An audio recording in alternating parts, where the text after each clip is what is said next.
use to score maximum points. Hello there, my name is Ben Worthington from IELTSPodcast.com and SentenceGuide.com. SentenceGuide.com is an online course offering guarantees, offering IELTS essay corrections as well, and lots of motivation and feedback to push you to improve. So you might want to check that out when you've got a minute. Now, this tutorial is going to be very brief, very quick, just the essentials, and we're going to look at what tense to use in the academic task 1 writing section. Now, just before I go into this, I'll tell you a funny story about one of my classrooms. It's only about 20 seconds. But first, let's just have a look at the golden rules.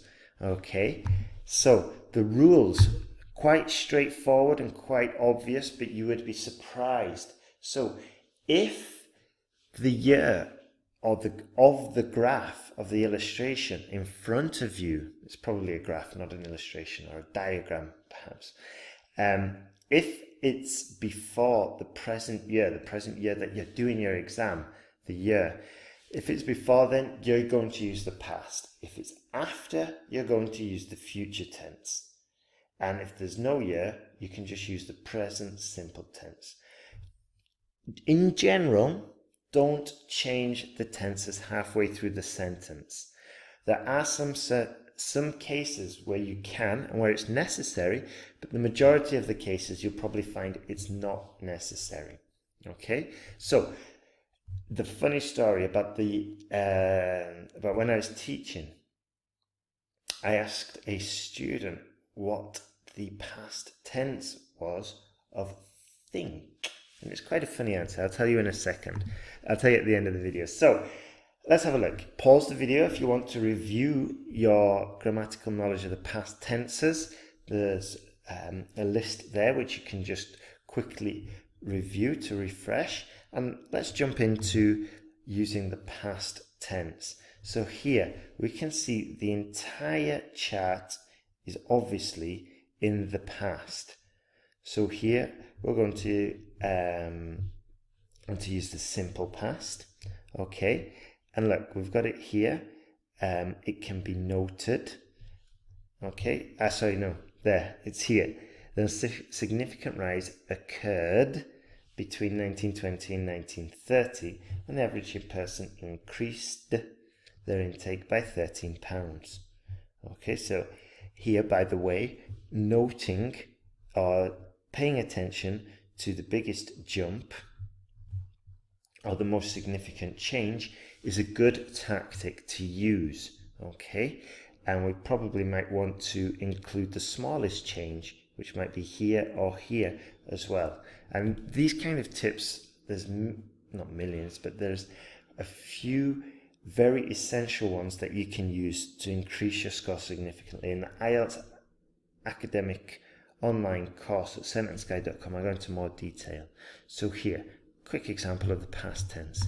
Here, the future tense, it can be seen from the chart that by 2020, this is a useful preposition, the population owning mobile phones will exceed.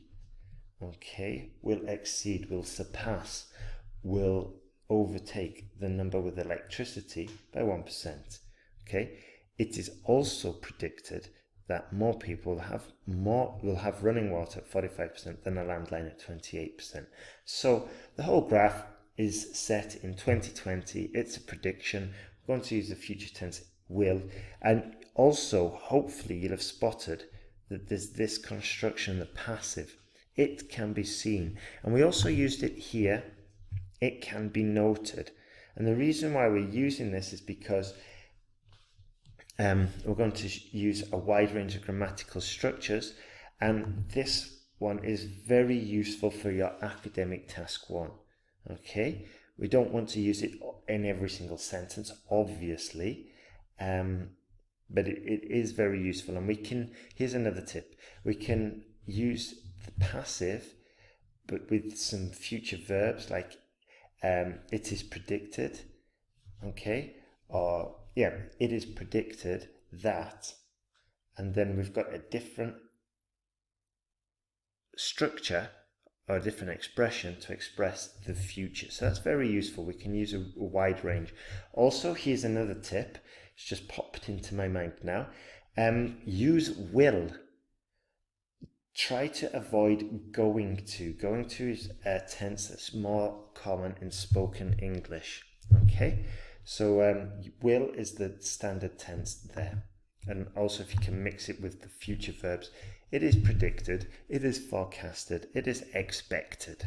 Okay, smart students would have written those examples down. Let's carry on. Present simple tense. So I said before, we can use this when there's no date. There is a date here. However, the whole graph is 2007, and it would be a little bit clumsy and unnecessary here to just put everything in the past, because there isn't really kind of like a change.